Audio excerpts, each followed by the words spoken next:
commence par un petit teaser, non, pour Oui. Alors, plomber l'ambiance. le teaser qu'on va vous montrer, c'est un teaser qui a été réalisé pour montrer le making-of de tout le travail qui a été fait, donc qui s'est étalé sur à peu près 15 ans, parce que ça fait 15 ans qu'on travaille sur ce projet-là. Donc c'est toutes les planches d'études qui ont été réalisées donc, sur 15 ans. Évidemment, tout n'y est pas, parce que sinon, je pense qu'on passerait un peu plus de temps ensemble.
Voilà, donc on a vu beaucoup de choses de science-fiction, hein. La Terre avant les dinosaures, comme l'a très bien dit Fabrice, c'est un jus de cerveau sur une restitution des connaissances actuelles en 2009, hein, sur ce qu'on connaissait en fait de la Terre avant les dinosaures. Et bien avant, en fait, Marc, qui est paléo-artiste, alors je te laisse peut-être expliquer justement quoi. Mon travail consiste avant tout à faire de la sculpture animalière dans un premier temps. C'est que pendant très longtemps, donc, j'étais sculpteur traditionnel, donc tridimensionnel, animalier, exclusivement animalier, puisque c'est ce qui m'intéressait, c'est ce qui m'a toujours intéressé. Évidemment, avant de faire de la sculpture animalière, j'ai fait la sculpture traditionnelle avec un maître sculpteur, donc tout ce qui était académique, le corps humain, etc., etc. Ce qui est intéressant avec le corps humain, c'est que c'est un peu comme l'étape de multiplication. C'est qu'une fois que vous les connaissez, c'est pour la vie. Alors que les animaux, ça change tout le temps. On passe du coq à l'âne. C'était facile, mais bon, je l'ai fait à chaque fois. J'en ai pas d'autres. C'est intéressant puisque tout le contexte, enfin, tout l'univers animalier demande des connaissances approfondies en anatomie comparée. Et puis, par voie de conséquence aussi en paléontologie. Donc, pendant quelques temps, j'ai eu la chance d'avoir un atelier au Muséum national d'histoire naturelle à Paris. Et c'est là que j'ai commencé à confronter un petit peu mon travail avec celui des scientifiques, et notamment des paléontologues. Et donc voilà, donc mon travail consiste en général avec les paléontologues, donc d'où le mot paléo-artiste, à partir d'éléments fossiles que les paléontologues vont chercher aux quatre coins du monde. Donc souvent ils me donnent des morceaux ou des copies de morceaux, ou même des fois c'est juste des photos ou des dessins, des morceaux très fragmentaires. Et à partir de là, je dois reconstituer l'animal dans son entier. Donc voilà, en tout cas mon travail consiste essentiellement à ça. En tout cas c'est ce qui me fait vivre. Et c'est intéressant pour nous en fait, parce que quand on revient de mission, d'expédition scientifique au Niger ou au Laos ou en France, hein, en Saône-et-Loire ou au bord du lac Salagou, on en parlait tout à l'heure, on revient avec, oui, pas forcément des choses complètes. Un fossile, par définition, c'est un reste fragmentaire, pétrifié pour faire simple en fait, hein, on parle de perminéralisation parce que bon, il y a des éléments chimiques, enfin des éléments minéraux du sol qui vont rentrer dans la structure organique et inversement. Donc il va y avoir des échanges en fait atomiques quasi qui vont faire que le squelette n'est pas vraiment un squelette, c'est de la pierre, mais ça a gardé en fait la forme et la structure du squelette parce que l'échange en fait s'est fait très lentement en fonction des conditions. Et donc nous, quand on rentre d'expédition, on étudie, donc on décrit en fait. On décrit, on est des descripteurs d'espèces anciennes. Des fois, on est des découvreurs d'espèces ou des inventeurs, comme on dit, d'espèces anciennes. Quand le squelette qu'on compare ne ressemble à rien d'autre de connu. Hein. On fait en fait avec maintenant des bases de données sous le bras, on fait un petit peu le tour des muséums du monde, des collections en tout cas de paléontologie du monde. Alors encore une fois, soit grâce à des relais internet, soit en vrai aussi, on tourne un petit peu partout. Quand on est en congrès à l'international, on en profite pour regarder les collections. Et on compare en fait, on compare beaucoup pour essayer d'identifier le squelette ou les restes en fait fossilisés qu'on a découverts sur le terrain. Et du coup, on est assez formaté pour publier des planches anatomiques. Et ce qui est intéressant dans ce travail-là, c'est que nous, grâce aux paléo-artistes, que ce soit Alain Beneteau en 2 dimensions ou Marc en 3D, on a une vision tout de suite vivante en fait de l'animal, qui sort de notre vision un petit peu chirurgicale de descripteur, quoi. En plus, les descriptions sont formatées en fonction d'instructions aux auteurs très précises, en fonction du journal scientifique dans lequel on veut publier. Enfin bon. Donc c'est un protocole assez complexe et le fait de travailler avec des artistes, pour moi, c'est un petit peu la finalité de l'exercice. C'est d'essayer avec eux de voir les bestiaux, que ce soit des dinosaures, des stégocéphales ou autres, les bestiaux vivants, en fait, ou en tout cas reconstitués avec la peau, avec les écailles quand il y en a. Alors la couleur, c'est aussi beaucoup d'interprétation, mais une interprétation raisonnée en fonction de l'artiste et de ses connaissances aussi sur la nature actuelle. Hein, quand on va chez Marc, c'est intéressant parce qu'il bosse dans une bulle un petit peu. Hein. Il s'est construit un home studio, et puis il y a des aquariums, il y a des vivariums, il y a des amphibiens, il y a des reptiles. Avant, il y avait des tarentules ou des mygales, je ne sais plus. Là, j'ai eu des enfants aussi. Voilà, il y a eu des enfants. Et donc, très beau sujet d'étude. Le contact avec le vivant aide. En fait, apparemment, l'artiste a justement nous donné une image. Alors, une image qui est peut-être fausse, hein, enfin, qui demain, en tout cas, sera peut-être fausse parce qu'on continue à découvrir des parties manquantes, d'une part, et puis sur les dinosaures, les reconstitutions des dinosaures évoluent aussi. Hein. Il y a 50 ans, on pensait que les dinosaures étaient très lourds, très pâteaux, mal adaptés à leur environnement, avec des couleurs du coup un peu fades.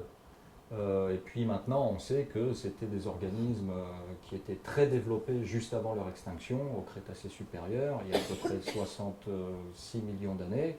Ils étaient très diversifiés, ils occupaient beaucoup de niches écologiques différentes, et puis certains fossiles exceptionnellement bien préservés nous indiquent aussi qu'ils avaient des couleurs, des motifs en fait particuliers, un petit peu comme on peut retrouver chez certains oiseaux ou chez d'autres espèces. Donc la connaissance aussi de l'artiste du monde actuel aide le scientifique à interpréter en fait ces fossiles.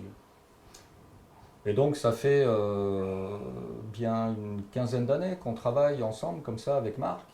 Et puis un jour il m'appelle et puis il me dit tiens,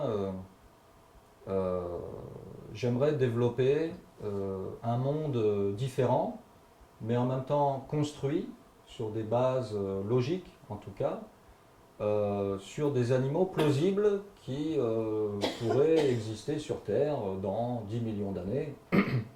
Au début, c'était plus, c'était 50 ou 100 millions, quoi, au début. Ouais. On avait fait une projection un peu loin, quoi, et puis au bout d'un moment, on s'est dit qu'on avait du mal à réfléchir au-delà de 10 millions d'années. Tu avais travaillé aussi avec un des précurseurs de cette... Ça s'appelle la biologie spéculative. En fait, on spécule sur des formes de vie plausibles. Hein. Encore une fois, ce n'est pas de la prédiction. Hein. L'évolution des espèces est trop complexe pour dire, voilà, dans 10 millions d'années, ça sera comme ça. On n'en sait rien. Il y a beaucoup trop de paramètres en fait, qui rentrent en jeu pour modéliser l'évolution des espèces.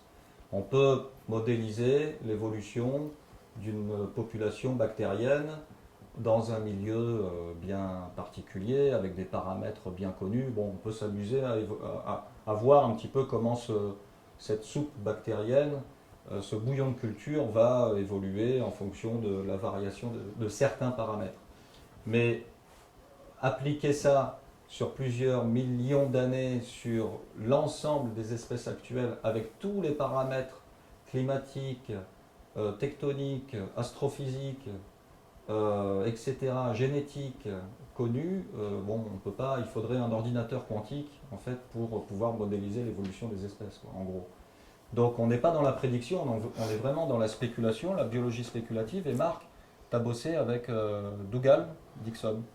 Ouais, c'est-à-dire qu'à cette époque-là, avant de travailler sur ce film, justement, avec le précurseur de la biologie spéculative, donc cette époque-là, c'était en 1995, donc je travaillais au Muséum d'Histoire naturelle et j'avais fait des reconstitutions avec un paléontologue qui était directeur de recherche au CNRS à l'époque, qui était Philippe Janvier, et avec lequel j'avais reconstitué un animal qui n'avait pas encore été reconstitué jusqu'alors.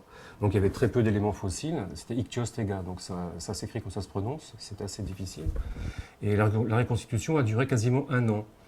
Et lorsque la sculpture a été terminée, donc elle a intégré la grande galerie, enfin la grande galerie de l'évolution actuellement, et tout le monde était très content puisque c'était la première fois qu'on le voyait en 3 dimensions. Et peu de temps après, Philippe Janvier est allé faire des fouilles, ou il est allé faire un colloque, je crois, à Stockholm, et on a trouvé d'autres éléments fossiles qui m'ont permis de dire que ce que j'avais fait était faux. C'est très intéressant, voyez-vous, parce que d'abord au niveau de l'humilité, on en prend un bon coup, au niveau de la vérité scientifique, on en prend aussi un bon coup, donc ça remet beaucoup de choses en question, mais c'était très intéressant. Donc du coup, après, l'Institut Royal des Sciences Naturelles de Bruxelles m'en a recommandé un, mais la version V2. Et ce qui m'a vraiment interpellé au niveau du processus intellectuel, en tout cas artistique, c'est que pour moi, le fait de reconstituer un animal paléontologique à partir d'éléments fossiles n'est pas plus véridique ou plus plausible que d'inventer un animal du futur. À chaque fois, on retombe sur les mêmes paramètres biomécaniques, physiques, etc., etc. Et donc, fortuitement, dans cette boîte de production, on m'avait appelé pour donner un coup de main à ce scientifique qui s'appelait Dougal Dixon, qui s'appelle toujours Dougal Dixon d'ailleurs, pour viabiliser ses croquis. C'est que lui avait des idées, avait un concept d'animaux du futur dans 80 millions d'années, je crois. Et donc, ils avaient besoin d'un sculpteur anatomiste, un sculpteur animalier, pour valider, en fin de compte, ces esquisses.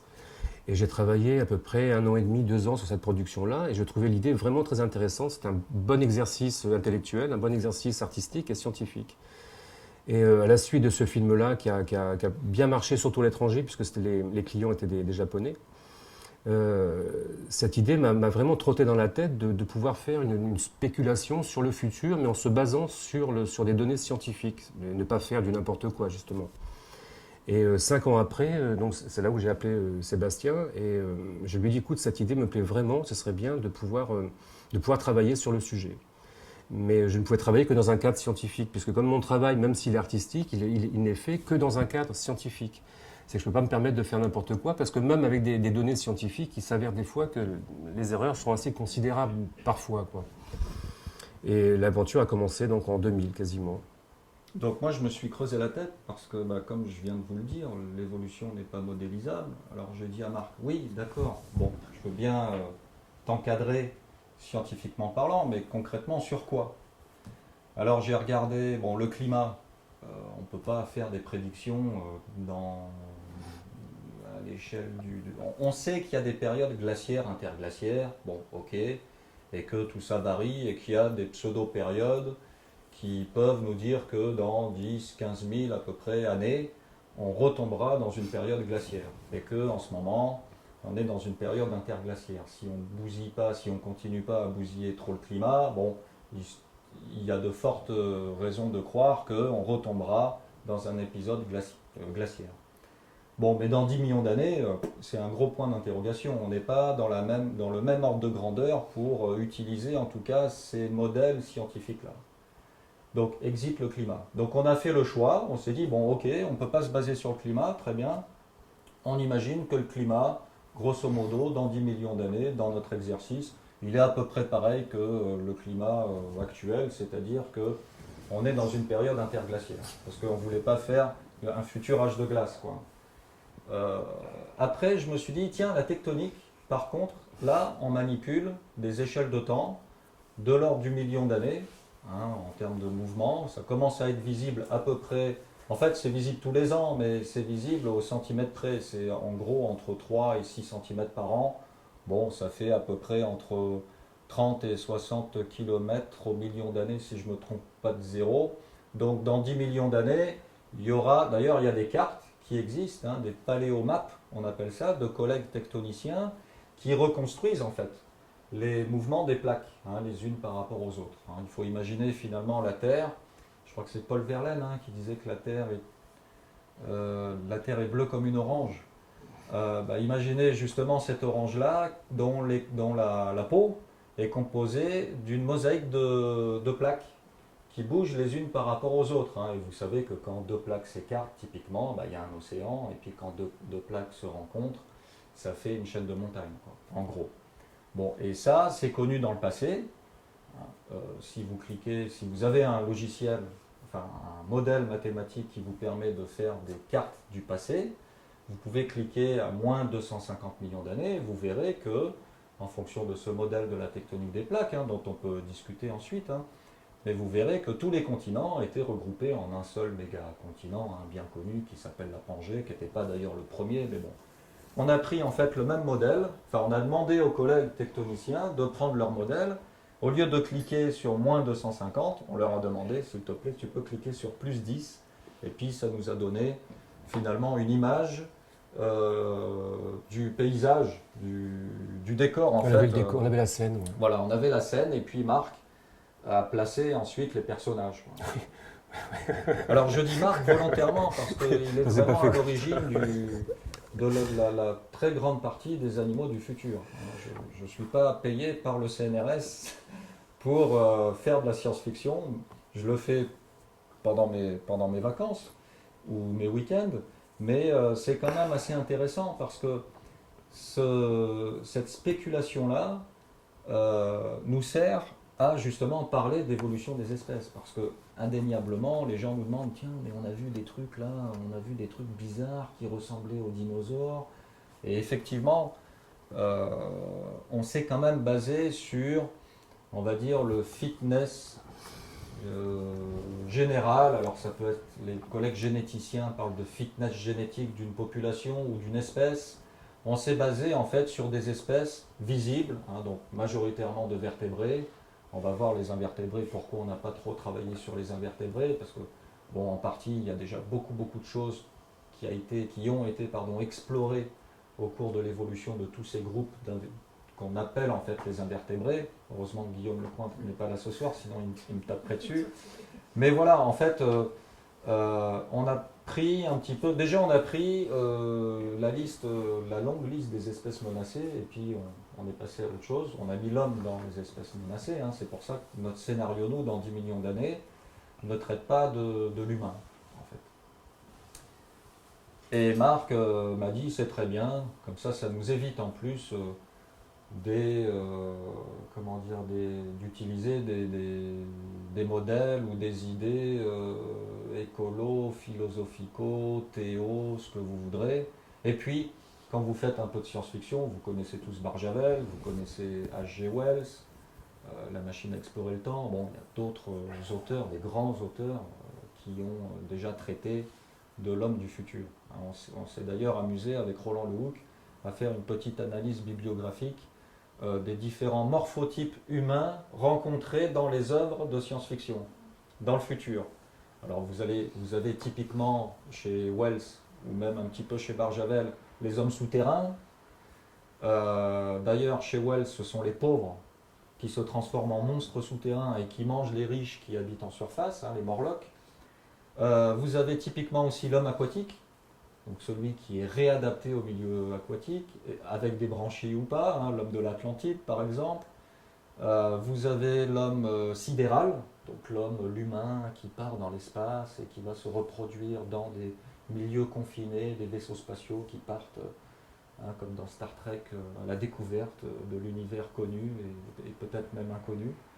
Voilà, il y a plein d'hommes déjà dans le futur qui existent. Donc nous, on a fait un petit peu un virage à 90 degrés. Et puis il y avait une volonté aussi, il y avait une volonté, derrière tout ça, derrière ces images, ou l'aventure que Sébastien décrit dans le livre, parce que c'est une aventure, c'est vraiment une invitation à un voyage dans le futur. Mais derrière tout ça, c'est un peu un cheval de Troie, c'est qu'il y a quelque chose qui nous tenait vraiment à cœur aussi, c'est d'abord de parler de l'évolution. Qu'est-ce que l'évolution? L'évolution des espèces. Et on voulait surtout mettre le doigt ou l'accent sur le fait que l'évolution a commencé avant l'homme et qu'elle continuera bien bien après l'homme. Donc ça faisait aussi partie d'un des postulats de base qu'on voulait vraiment dans ce livre-là. L'homme n'est plus sur Terre pour une raison simple, c'est que l'homme est de passage. C'est une espèce qui en plus en ce moment qui est en voie d'extinction, je suis désolé de vous l'apprendre. Mais c'était vraiment pour mettre l'accent sur l'homme et vraiment n'est pas le centre de l'évolution. C'était vraiment une chose qui était très importante. Et puis aussi parce que, comme tout à l'heure Sébastien a dit, c'est qu'on ne voulait pas s'embêter avec pourquoi l'homme n'est plus sur Terre, on n'en sait rien, et puis c'est pas à nous c'est pas l'objet du livre, quoi. Et on ne voulait pas justement tomber dans des problèmes philosophiques, etc. Mais, et puis aussi, il y avait une chose qui était très intéressante aussi par rapport à ça, et ça c'est plutôt pour les professeurs ou les professeurs des écoles s'il y en a ce soir, c'était aussi pour expliquer aux enfants par exemple, parce que c'est un bouquin aussi pour les enfants, puisque c'est le futur quand même, hein, qu'on ne peut pas imaginer, parce que c'est quand même un travail qui est basé sur l'imagination cadrée scientifiquement, comme on l'a dit tout à l'heure, et c'est vraiment quelque chose dans laquelle je tiens énormément, dans le sens où enfin ça c'est personnel en tant qu'artiste, enfin c'est personnel, mais plus je suis cadré scientifiquement, plus l'imagination travaille. C'est-à-dire qu'il n'y a rien de pire qu'une page blanche avec un crayon. On ne sait pas quoi faire, on part dans tous les sens et on finit par faire n'importe quoi. Alors que lorsqu'on a un sujet bien cadré, on finit par faire quelque chose de construit. Et ce qui est intéressant par rapport au fait de faire des animaux du futur, c'est qu'on est obligé de toute façon d'observer. Ça c'est un sens que les enfants oublient beaucoup. Le fait de prendre son temps, ne serait-ce que pour observer quelque chose. Tout à l'heure, Sébastien, vous disiez que chez moi, c'est vrai que j'ai un mur d'écran où je travaille, et derrière, j'ai des terrariums, des aquariums, où je passe énormément de temps à observer les animaux. Alors, quand je les ai pas chez moi, parce que des fois c'est difficile d'avoir un crocodile ou ce genre de choses, soit je vais dans les zoos, soit je vais dans des parcs, ou soit je regarde énormément de vidéos. Mais tout est basé sur l'observation, c'est observer, juste observer ce qu'on voit, sans pour autant que ça passe dans un processus comment dirais-je, d'intellectualisation. C'est essayer de voir les choses comme elles sont tout simplement. Et ça, c'est vraiment une chose qui est très importante, en tout cas pour les enfants. On pourra peut-être y revenir vers la fin, parce qu'on a fait beaucoup d'expériences aussi dans les classes de primaire, justement, où les maîtresses d'école donnaient comme thème pendant 2 ou 3 mois justement l'évolution des espèces aux enfants, et ensuite elles leur demandaient d'imaginer justement le futur, tout en ayant travaillé la préhistoire, la paléontologie, etc. Et c'est vrai que plus ils sont cadrés, enfin plus on est cadré, plus on peut imaginer de façon vraiment très pertinente. Donc tout ça pour dire que tout ce processus créatif, même s'il est cadré scientifiquement, est aussi avant tout quand même basé sur l'observation. C'est comment observer les choses, donc les animaux comme les plantes. Pour moi, c'est très important.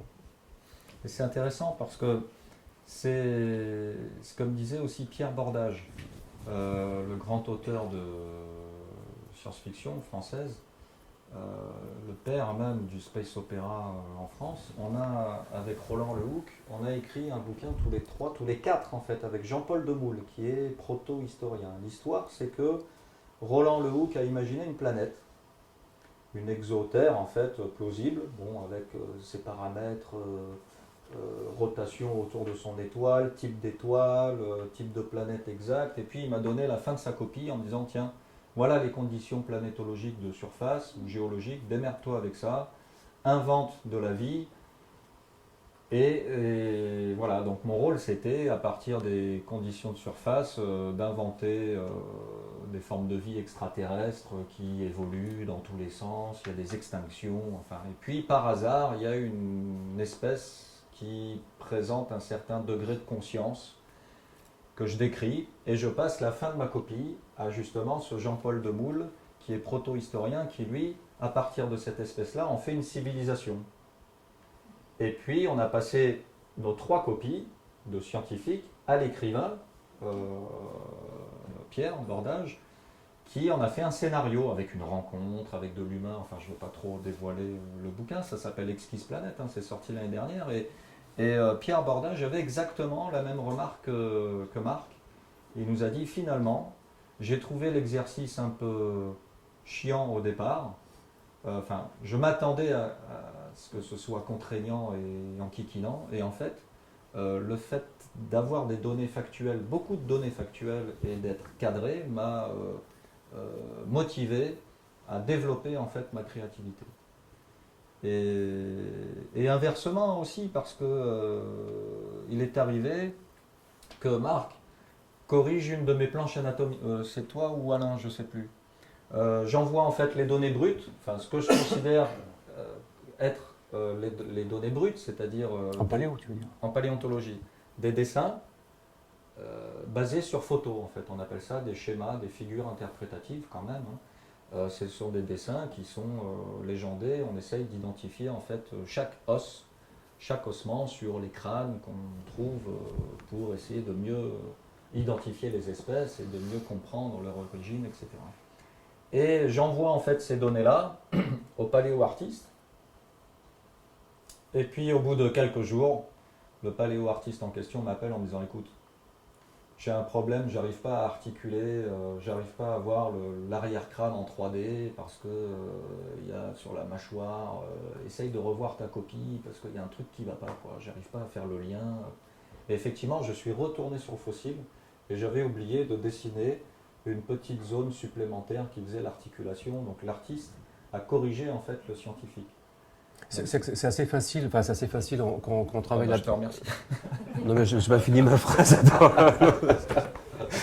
C'est assez facile, je disais, lorsqu'on travaille en 3D, puisqu'il suffit de prendre les données justement du scientifique, de les modéliser, c'est comme un Lego, il faut que ça rentre, il faut que ça boite, il faut que ça puisse fonctionner. Donc au niveau de la biomécanique, on revient toujours à une science qui me plaît beaucoup, la biomécanique, c'est fabuleux de toute façon, c'est de la physique. Il faut que ça fonctionne. Donc c'est vrai que si tu as fait, enfin, si le scientifique a fait une erreur, même si elle n'est pas vraiment fondamentale en 2D, lorsqu'on la met en 3D, c'est là où on voit si ça fonctionne ou pas. Et comme tout corps vivant doit vraiment fonctionner biomécaniquement parfaitement, que ce soit un endosquelette ou un exosquelette, encore plus les exosquelettes, puisque j'en ai fait pas mal aussi, tout ce qui est fourmis, etc. Il faut que ça fonctionne parfaitement, c'est de la mécanique. Donc voilà, donc c'était facile pour un sculpteur en 3D de prendre deux trucs et de dire si ça fonctionne ou pas. Tout le travail que Sébastien connaît en paléontologie, toute la science justement de l'évolution des espèces, et puis pour ma part, tout ce qui est sculpture, que ce soit traditionnelle ou sculpture numérique, puisqu'après je suis passé à la sculpture numérique, ce qui est encore beaucoup plus facile, entre guillemets. J'aime bien ce mot ce soir, je ne sais pas pourquoi, puisqu'on peut modéliser beaucoup plus rapidement sans avoir un atelier qui fait 100 mètres carrés, avoir des produits chimiques, se bousiller la santé et le reste et tout ça. Et puis on peut carrément faire des animations assez rapidement pour savoir justement si biomécaniquement tout fonctionne. Et on a commencé donc à créer notre univers sur les animaux du futur. Et ce qui était intéressant par rapport à ça, et je reviens encore une fois de plus par rapport à l'observation, c'est que une fois qu'on avait le décor, comme Sébastien vous l'a expliqué tout à l'heure, par rapport à la tectonique des plaques et tout ça, on s'est dit, mais qu'est-ce qu'on va mettre dedans? C'est bien joli d'avoir une scène, mais s'il n'y a pas d'acteurs, les gens vont partir. Donc il fallait qu'on trouve des animaux pour mettre des animaux et des plantes, parce qu'on a aussi travaillé sur les plantes, sur cette scène-là. Et par rapport à ça, donc c'est toujours pareil, on a observé les animaux qui se portent bien aujourd'hui, les groupes qui se portent bien aujourd'hui. Et là, ça va prendre le relais. Les oiseaux, typiquement. C'est pas les plus nombreux en termes de biodiversité en vertébrés, mais c'est un des groupes assez importants. Et puis c'est un petit peu jubilatoire pour un paléontologue d'imaginer des oiseaux du futur, parce qu'on sait aujourd'hui que les oiseaux sont des dinosaures à plumes, et sont encore aujourd'hui, qui ont évolué un petit peu différemment en fait que les dinosaures classiques. Donc les imaginer dans 10 millions d'années, voilà, c'est assez. Il y a un côté jubilatoire bien sûr dans cet exercice-là. Et puis on a aussi, alors les oiseaux, ils sont venus parce que on s'est dit bon, les grands mammifères africains, on en voit beaucoup dans des parcs ou des réserves, dans des zoos, donc ils sont principalement aussi, malheureusement, eux, sur la longue liste des espèces disparues, donc on les a rayés de la carte, donc on s'est dit, pour recoloniser, entre guillemets, les niches écologiques des milieux de type savane ou des milieux boisés africains, on va imaginer justement des oiseaux réadaptés à la vie terrestre. Donc il y a toute une future biodiversité possible avec des oiseaux qui sont bipèdes, classiquement, comme on en connaît encore aujourd'hui, hein, comme on en a connu dans le passé. Il y a plusieurs groupes, plusieurs lignées, si vous voulez, ou plusieurs clades d'oiseaux qui présentent certaines espèces qui sont retournées en fait sur le plancher des vaches. Donc on a réutilisé ce modèle de bipédie, c'est-à-dire d'oiseaux coureurs ou d'oiseaux en tout cas qui se déplacent sur ces deux pattes arrière uniquement, mais il y a aussi d'autres oiseaux qu'on a imaginés qui se déplacent sur leurs ailes. d'une manière assez constante. Et du coup, Marc a intégré dans son exercice la structure osseuse en fait, d'une aile modifiée vers un membre, on appelle ça graviporteur, donc un membre qui est capable en fait de supporter une partie du poids du corps de l'animal sur la terre ferme. Alors après, on s'amuse à donner des noms sympas, plus ou moins logiques. Hein. Giraffornis, typiquement, c'est l'oiseau girafe, c'est facile, Giraffornis avec 2 F, s'il vous plaît. Voilà une belle illustration de... Là, vous avez une aile d'oiseau actuelle. On voit bien la fusion des doigts, enfin de certains doigts et la disparition d'autres. Et là, vous avez le membre antérieur, donc l'aile du futur possible du Giraffornis. Alors, je ne sais plus le nom d'espèce. Van Dijk. Van Dijk. Gert Van Dijk étant un collègue en fait qui œuvre lui aussi dans la biologie spéculative. C'est un Flamand, vous l'avez deviné. Et au passage, qui est neurochirurgien. Oui. Donc,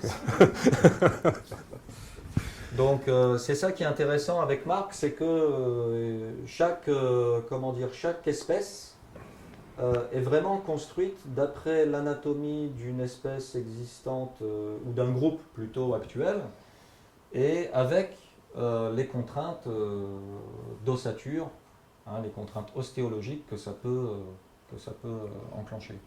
Et puis aussi, il y a quand même quelque chose, c'est que c'est vrai que ce travail-là, même si c'est allé sur 15 ans, Sébastien et moi, on fait vraiment du travail sérieusement, mais sans se prendre vraiment au sérieux. Bon, je ne veux pas dire par là que ce sont des Pokémon, mais on ne veut surtout pas se prendre au sérieux. Et c'est vrai que même en paléontologie, on travaille aussi comme ça. Voilà. Et je me rappelle très bien, pour l'anecdote, le jour où j'ai envoyé cette première planche à Sébastien, je me suis dit, là, s'il s'en sort, il est fort quand même. Parce que qu'un oiseau, en fin de compte, reprenne ses ailes pour les transformer en pattes. Alors, comme je le connais bien, je savais qu'il allait compter les os, savoir si tous les os y étaient, au niveau de la biomécanique, si ça tenait, etc. C'est pour ça qu'à chaque fois qu'on travaille ensemble, je fais toujours des planches anatomiques, quitte parfois à faire des animations aussi pour bien lui montrer que ça fonctionne, mais de toute façon, il le voit tout de suite. Mais c'est vrai que la première fois où j'ai envoyé cette planche-là, je me suis dit, je vais la reprendre comme un boomerang, quoi. Et ça donnait un peu ça, donc ça faisait un peu peur. Et Sébastien, à chaque fois, essaie de trouver une logique biomécanique, une logique phylogénique en plus. Tu essaies de trouver à chaque fois l'animal qui m'a inspiré pour faire cet animal-là. Et puis après, il lui invente la vie, le comportement.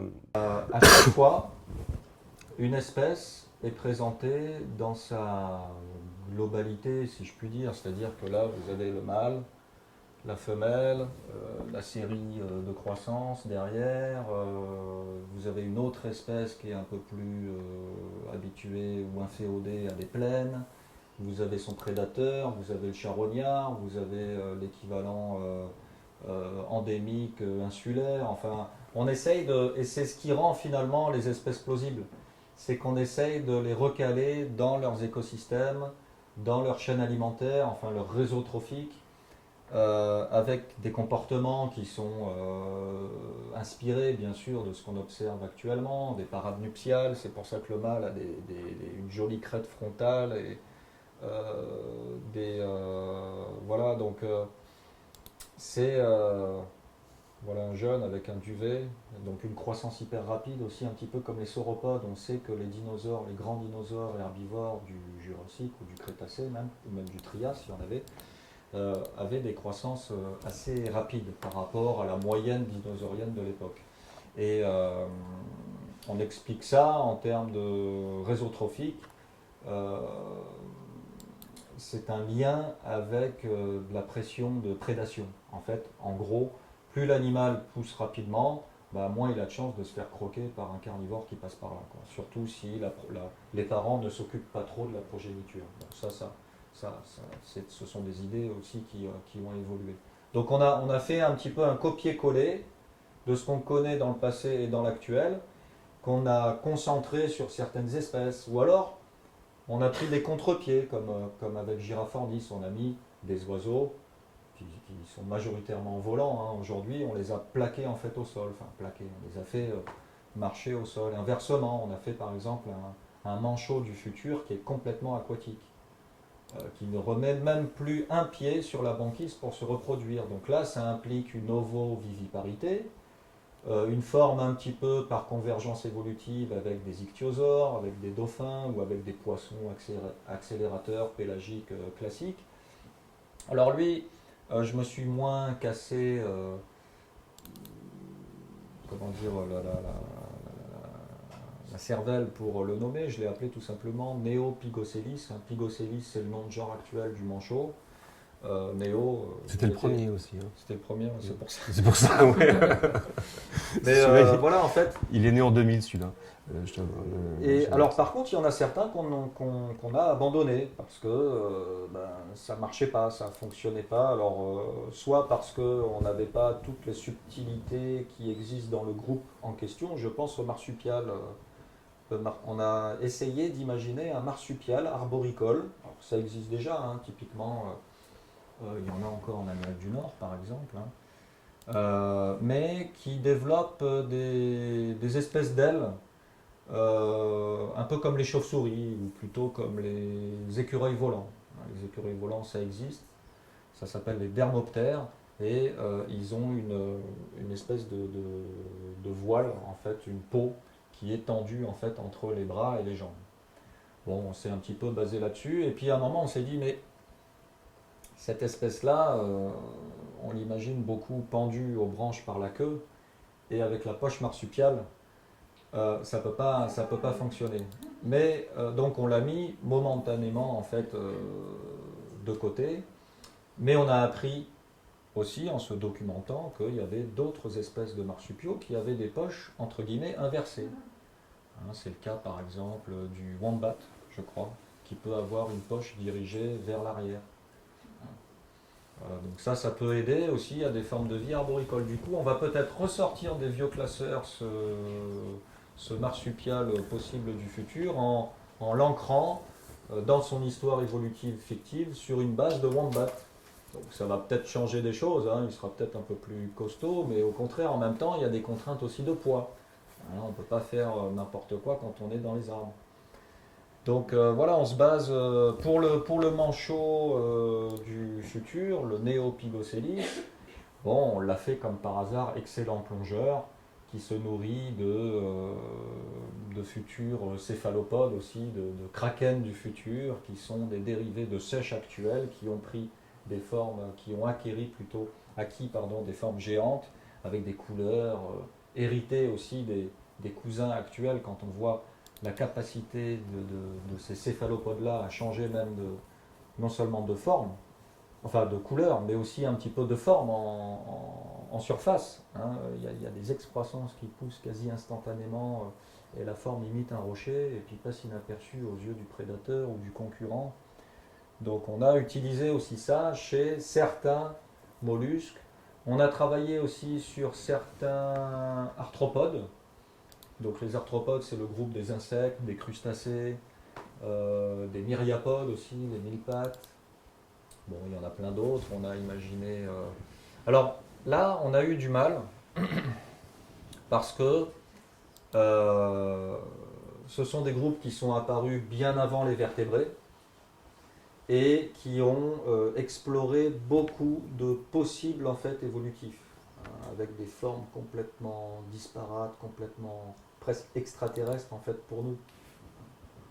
Donc on s'est quand même creusé la tête et on est arrivé à ça, entre autres, qui est un mille-pattes, un scolopendre, un planeur, qui vit en fait dans les arbres, qui un petit peu comme les serpents planeurs, hein, il y a un élargissement en fait des segments, et puis on a une forme qui est un peu plus hydrodynamique, qui est très venimeuse bien sûr, et qui tombe en fait, qui se dirige, qui tombe volontairement sur les proies pour les mordre. Alors ça justement, c'est un très bon exemple de la collaboration qui peut y avoir entre un scientifique et un artiste. Souvent, ça me fait plaisir en disant que c'est vrai que les animaux, c'est souvent moi qui les ai inventés, etc. etc. Bon, merci.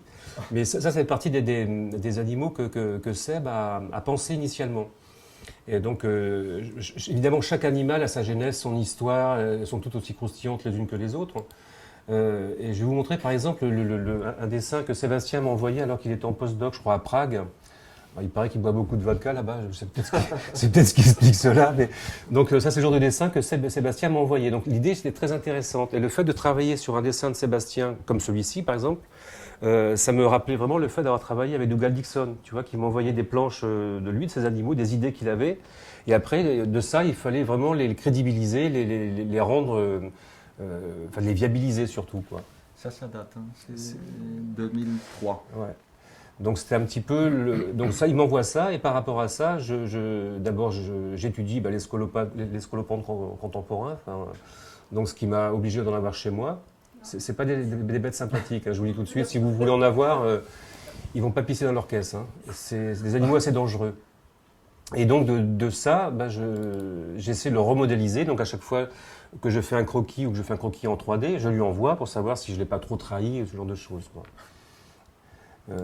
Et il a changé de nom. Et il a changé de nom entre-temps. Là, vous avez un gros plan sur le...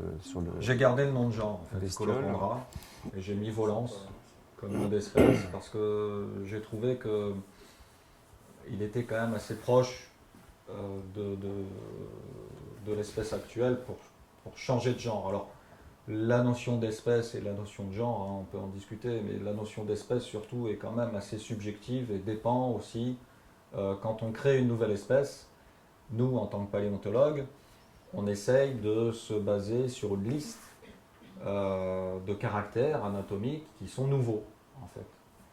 Et certains peuvent se contenter de 2-3 caractères. Hein, ça dépend où on met le curseur, quoi. Ça dépend où le scientifique. Mais des fois, un caractère morphologique suffit dans le vivant pour avoir, je pense aux insectes par exemple, même une couleur différente parfois suffit pour que, enfin à l'entomologiste en tout cas, pour avoir une autre espèce. Pourquoi pas un caractère morphologique externe observé d'après la carapace fossilisée ou le squelette. Donc là, on est un petit peu dans la subjectivité au niveau des noms. Donc là, au niveau des noms d'espèces, je me suis un petit peu lâché aussi. Il y a la playlist, hein, il y a des oiseaux avec des espèces de crêtes en forme de casque irisées, bizarroïdes, qu'on a appelé Daft Punky. Voilà, ça c'est sa playlist. Voilà, il y a aussi des petits hommages. Il y a une espèce d'autruche qui est côtière, qui mange beaucoup de crustacés, donc qui devient comme par hasard rosâtre, avec un bec spatulé. Donc là aussi, il y a des convergences évolutives avec les flamands, bien sûr. Alors celle-ci s'appelle Philippe Kadiki, un petit clin d'œil à Philippe Cadic. Voilà, donc il y a... Mais ce qui est intéressant, encore une fois, par rapport à ce genre de travail, c'est hormis enfin même pas hormis, c'est avec le contexte scientifique, lorsque vous montrez ça à des enfants, ça va au-delà juste d'un monstre qu'on va dessiner. Parce que d'abord, c'est plus un monstre, ça devient une entité à part entière. Et on demande à chaque fois, comme on nous demande souvent, mais pourquoi? Et la question, c'est, il faut qu'on réponde à ça. Donc d'où il vient, comment il fonctionne, donc tout ce qui va autour. Donc ça va au-delà même de l'étude graphique ou de l'étude scientifique. Ça favorise vraiment l'imagination. Et c'est vraiment, je reviens plusieurs fois là-dessus parce que c'est vraiment quelque chose pour moi qui est extrêmement riche. Et c'est quelque chose que tout le monde oublie, et en l'occurrence les enfants, c'est le pouvoir de l'imagination justement. Pour moi, c'est quand même quelque chose de très important, à condition de pouvoir justifier entre guillemets pourquoi j'ai fait ça. Donc raconter une histoire. Donc ça leur permet aussi de pouvoir justement scénariser quelque chose. Et c'est pas juste un dessin sur le coin d'une table ou un dessin qui ne ressemble à rien du tout. Il faut justifier pourquoi on l'a fait. Voilà, c'est toujours pareil, je reviens toujours là-dessus parce que ça me tient vraiment à cœur. Et ce qui permet justement de pouvoir étudier le squelette, ça va encore une fois de plus la biomécanique, et raconter l'histoire d'un animal qui n'existe pas, mais qui peut exister. Parce que c'est un petit peu ça, ces animaux-là, ce n'est pas du tout les animaux du futur, on ne sait absolument pas comment sera le futur. Le futur appartient à chacun de nous, mais ça permet justement de pouvoir imaginer justement le futur. Et en ce moment, on a vraiment besoin d'imagination sur ce qui nous attend. On a beaucoup parlé d'oiseaux, on s'est penché aussi sur les mammifères, bien sûr. Alors, on a aussi essayé de sortir un peu des sentiers battus, parce que, encore une fois, dans beaucoup d'œuvres de science-fiction ou de documentaires, enfin d'œuvres aussi audiovisuelles, quand on parle de mammifères du futur, on imagine des hommes rats du futur, parce que les rongeurs, c'est le premier groupe en termes de biodiversité chez les mammifères. Bah, nous, on a pris le deuxième groupe, à savoir les chiroptères, les chauves-souris. Alors, soit on a poussé à l'extrême certaines chauves-souris actuelles, on les a fait par exemple diurnes, on les a fait pour certaines, on a fait une grande espèce, Megaptera, Gigaptera. Gigaptera, pardon, heureusement qu'il est là. Gigaptera, donc il fait à J'ai peu acheté le livre, près- Tu veux une dédicace? s'il te plaît. Alors en sachant que le reptile volant le plus grand jamais connu du Jurassique ou du Crétacé je crois, s'appelle Quetzalcoatlus, il fait à peu près entre 10, 11 ou 12 mètres d'envergure. Hein, donc on s'est dit, bon allez pour le fun, on va faire un truc d'envergure environ 15 mètres, c'est quelques mètres de plus. On reste quand même dans le plausible en imaginant une thermorégulation un peu plus active. Du coup, on lui a fait des capteurs solaires en fait pour emmagasiner en fait l'énergie le jour et puis la restituer la nuit. Voilà, on a utilisé des petits subterfuges quoi pour rendre l'espèce plausible. Et inversement aussi, on a fait des chauves-souris terrestres. À chaque fois, on a fait un petit peu le contre-pied. Donc là, on a des formes alors qui sont dont les bras, du coup, sont contraints aussi parce qu'on ne peut pas non plus transformer une main de chauve-souris dont les doigts sont super développés et tendus, sous-tendus par une membrane. Voilà là, une des chauves-souris possibles du futur, qui a la gueule en fait d'un vilain gremlins. Alors, ça c'est Nosferapoda. Demande ce que tu veux. Kinski, donc en l'honneur de Kinski, Klaus Kinski, qui joue très bien Nosferatus. Un vampire. Donc, et c'est une espèce hématophage qui est dérivée du vampire, du vrai vampire actuel, c'est-à-dire la petite chauve-souris méso-américaine qui se nourrit beaucoup du sang sur le bétail et qui d'ailleurs est un agent infectieux dans la propagation de certains virus. On n'a pas beaucoup parlé de paysage, et ce qui est intéressant aussi par rapport au paysage, comme aux animaux, et ça c'est un test qu'on fait parfois avec les enfants qui fonctionne très bien aussi chez les adultes, c'est que, je vais essayer de trouver un bon exemple, celui-ci par exemple est assez extraordinaire je trouve au niveau de sa crête, et ce qui est intéressant par rapport à ce genre de travail, c'est que là on ne sait plus si on est du passé, du présent ou du futur. Et souvent on pose la question, on met trois animaux, trois portraits de bestioles, donc un du passé, un du présent et du futur, évidemment on les mélange et on demande aux enfants de les mettre dans l'ordre. Aux adultes aussi, ça marche très bien aussi. Donc c'est là où justement il y a une espèce d'intemporalité entre comment dirais-je, la morphologie animalière. Et en plus, il y a pas mal d'animaux contemporains qu'on ne connaît absolument pas, et même je suis le premier à avoir des poissons abyssaux et à me demander si ce que je vois est vrai, quoi. Donc c'est intéressant aussi ce niveau de culture ou ce niveau de connaissance que les gens ont de ce qui les entoure. Alors pour information, c'est du passé. C'est un ptérosaure. Celui-ci, par exemple. Ça, c'est du futur. Alors lui, c'est le vilain Tyrannornis, hein, il porte bien son nom, l'oiseau tyran du futur. Alors justement, en plus, on a poussé le bouchon commercial, entre guillemets, Tyrannornis rex. C'est le T-Rex du futur. Alors, il a quand même, voilà, parce que c'est le super prédateur en milieu terrestre. Alors, il y a plusieurs espèces, pardon. Il y a une espèce forestière, il y a une espèce montagneuse même, il y a une espèce des plaines. Et puis, il y a, pour casser un peu ce tyran, ce super prédateur, et ben, il y a toujours une bestiole dans l'ombre qui va réguler un peu les populations en mangeant les œufs. Donc, c'est Neoviraptor.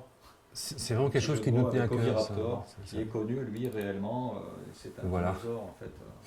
C'est vraiment une chose qui nous tenait à cœur. C'est à partir du moment où on travaille sur un écosystème, d'abord, on a comme référence les écosystèmes contemporains. Je reviens toujours là-dessus, la réalité. Avant de déformer la réalité, il faut déjà la connaître, au moins un petit peu. Et c'est quelque chose qui nous dérangeait beaucoup. C'est que d'avoir fait un prédateur et un super prédateur, ok, c'est bien gentil, mais qui est-ce qui va le détrôner ? Donc il a fallu qu'on remette tout sur la table et qu'on planche sur le super prédateur, mais qui ne paye pas de mine. Celui-ci, par exemple, c'est le super prédateur du grand perroquet que vous avez vu juste avant, et celui-ci a la même robe que les poussins du super prédateur. Et lui, son régime alimentaire, ce sont les œufs, évidemment, du Tyrannornis. Donc il peut véhiculer facilement parmi les nids du superprédateur, puisqu'il ressemble à un poussin, il peut piquer les œufs, et donc il peut réguler la population des superprédateurs. Et ça, ça nous plaisait bien comme schéma, quoi. Bah, puis ça existe en fait quasi dans la nature actuelle. Hein. Le coucou parasite entre guillemets les nids des autres oiseaux jusqu'à un certain degré de développement, bien sûr, une certaine taille. On a travaillé également sur des animaux bâtisseurs, donc comme aujourd'hui les fourmis et certaines termites, les termites surtout et certaines fourmis plutôt. On a essayé de trouver aussi une espèce d'adéquation sur un oiseau, donc ça c'est un oiseau, basé sur une structure sociale pyramidale à caractère matriarcal, donc comme les termites et les fourmis. Donc tout en haut, vous avez la reine, les œufs juste en dessous. Après, les deux castes de nourrices. Les petites nourrices sont celles qui s'occupent que de la reine. La nourrice qui est à votre gauche, c'est celle qui véhicule les œufs dans des endroits spécifiques. En dessous, à ce niveau-là, vous avez les soldats. Ensuite, il y a les explorateurs et les bâtisseurs. Donc ça faisait partie aussi d'un exercice sur lequel on s'est bien éclaté, on s'est bien amusé. Et là c'est pareil, on voit des convergences évolutives avec, au niveau du comportement avec des insectes bien sûr sociaux, constructeurs, mais aussi avec des taupes ou des rats taupes.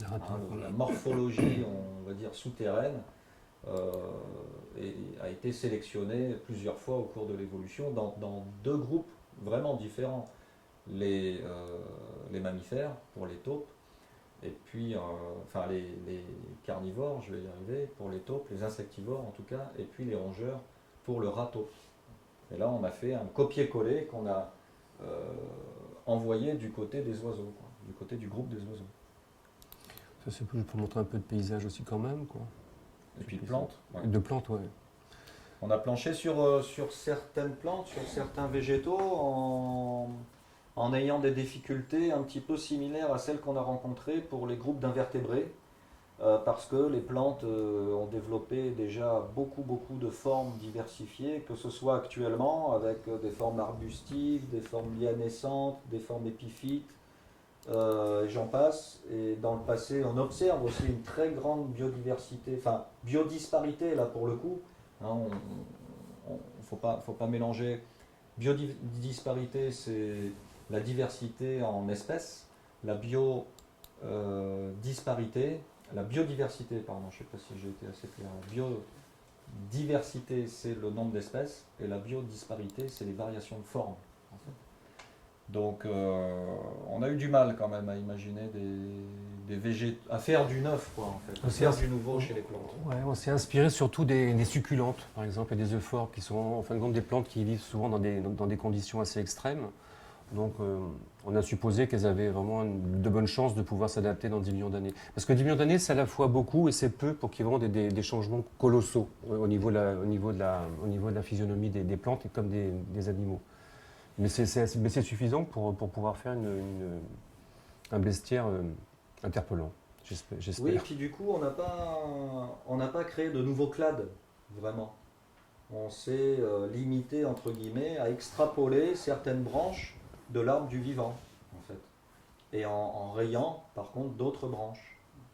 Donc ça reste on pense que ça reste assez plausible. Et quand on fait le test, effectivement, auprès des enfants, entre autres, je pense à Philippe Nicolas, qui a été un des premiers à utiliser un peu ces notions-là, ce concept-là de spéculation dans le cadre d'un programme pédagogique quand il était c'était où? C'était en région parisienne, banlieue est, je crois. Nord-est, Nord-ouest. Ouais. Gennevilliers, c'est ça. Gennevilliers, ouais. En commençant aussi par le passé, hein, pour justement essayer d'injecter des notions sur l'évolution des espèces, sur la sélection naturelle, l'adaptation, etc. Et puis ça a été repris par la compagne de Marc, Claire Muller, qui est instite en Normandie. Avec une expo, avec des restitution pédagogique aussi, c'était sympa. Et des sculptures aussi, des élèves. C'est un sujet que les enfants aiment bien parce que, comme tout à l'heure je vous l'ai dit, c'est un peu un cheval de Troie. C'est qu'avec ce genre de sujet, on peut y mettre beaucoup de choses sur l'évolution des espèces, l'évolution, enfin, etc., etc., la biomécanique, les sciences naturelles, etc.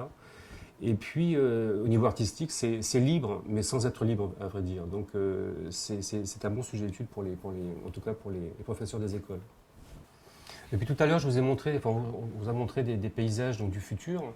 Et il y en a encore quelques-uns, comme celui-ci par exemple, qui est un paysage du passé.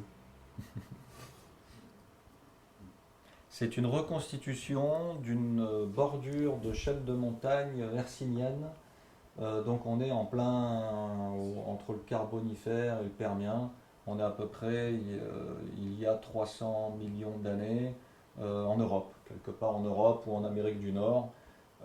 Tout ça était sous l'équateur avec une végétation assez luxuriante, assez composée en fait de groupes de végétaux différents. Il n'y avait pas encore de plantes à fleurs. C'est pour ça qu'on voit des espèces de prêles, enfin de plantes qui semblent composées de tubes emboîtés les uns dans les autres. Beaucoup de mousse, de lichen, et puis des espèces de retenues d'eau au bord d'un relief. Bon, ben ça, Marc l'a utilisé pour le futur aussi. Ça marche dans le futur. Juste un petit dernier pour la route, puis je vais vous poser une question collégiale, bien sûr. Voilà, celui-ci, à votre avis, c'est du passé, du présent ou du futur? Ne répondez pas tous en même temps. À votre avis, c'est du futur? C'est vrai qu'il a une tête comme assez particulière, quand même. On pourrait croire, non, c'est du passé.